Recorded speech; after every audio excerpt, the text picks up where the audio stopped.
Hey, it's Dr. Anthony G. Beck, creator of Balance Protocol.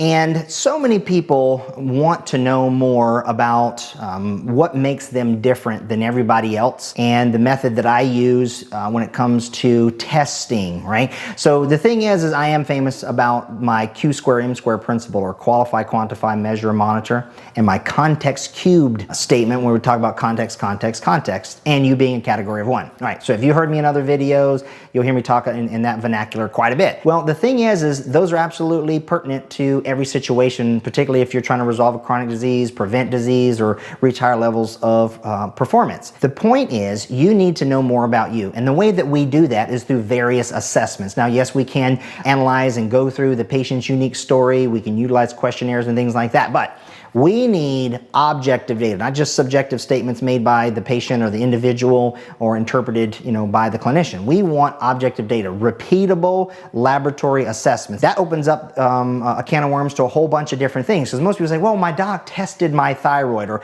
I did some blood work. Well, not all lab work is blood. Some is hair, some is urine, some is saliva, some is poop. There's all kinds of different samples that we can take to assess various different systems of the body, right? But I will always use the term of functional assessment. And the reason is because what you don't want to do is think, oh, I did some blood work and my doctor checked my magnesium. So you can't just go and say, hey, well, we draw the blood and there's X amount of magnesium in the bloodstream, and if it's in this level, I have plenty of magnesium. Well, that doesn't tell you if it's functioning. It's just like in a car. You can't just, check the engine and go, yep, the tank's full of gas, therefore the engine must be working, so the gas must be okay. It doesn't tell you if there's water in the gas tank or not. It doesn't tell you if the gas is making it to the engine. It doesn't tell you if the engine is properly able to use that gasoline. That's function. That requires various deeper diagnostics. And that's the case for every system, okay? You don't ever want to just go, well, I have, constipation and dry skin and hair loss and fatigue. Well, that sounds like thyroid. So then all the thyroid niche pickers out there will tell you, oh, it's your thyroid. In order to correct your thyroid, these are the top 7 foods to help your thyroid. These are the bad 5 things that anybody with a thyroid problem should avoid. And you go after that. That completely misses the boat. You're probably one of many, just countless individuals who have fallen down that rabbit hole and just to smash at the bottom and realize that they're all alone. Here's the thing.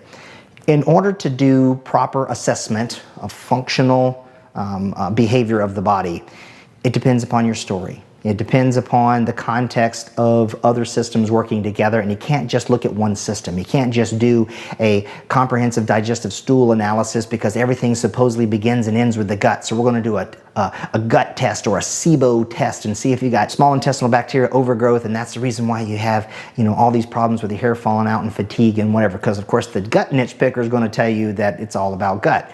Well, they don't know that if you are in a toxic environment when it comes to your circadian rhythm and bad light exposure, and if you have excessive body voltage going on in your body, or you live in various electromagnetic fields, or what your mindset is if you work for a toxic boss or you're in a toxic relationship, right? All those things have to come into play, right? So you want to mix some of that subjective information of the patient, but you need to find out how is it manifesting and producing possible dysfunction in the body across multiple systems, all right? You want to take a look at neurotransmitters, and you want to take a look at, your mitochondrial metabolites, and you want to take a look at your fatty acid status and your amino acid status and your vitamin status and your mineral status, and each one of them has a different type of an approach, right? So there's no one test that does it all, okay? There's no Lord of the Rings when it comes to lab testing. End of the day, it requires a process, and you need to get an array of variety of different tests in order to get a running chance at figuring out what things are contributing.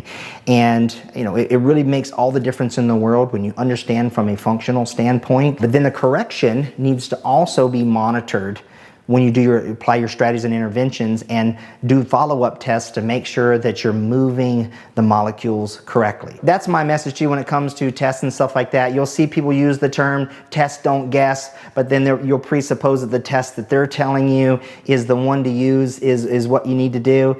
If it doesn't look across multiple systems and organ systems of the body, and it's just this one thing and it's cheap and it's easy, you're wasting your time. I've seen it so many people out there because the vast majority of functional nutritional consultants and health coaches and stuff like that, they don't have any ability or access to labs, nor any education from them properly to assess you, and that's because they just want to teach you the same diet that everybody that they're going to give based upon their niche he is going to be told. The night is dark and full of terrors. The actual pathway to resolving chronic disease has all kinds of pitfalls and things standing in the way. But if you're ever going to have a running chance at it, you're going to have to work with a competent practitioner who can do the competent and broad array of laboratory assessments to get you the answers that you need, that we would need, be able to correctly and with any integrity tell you what you should or should not be doing. All right, guys, I hope that makes sense to you. I can't wait to see you again soon. Till then, live life in balance.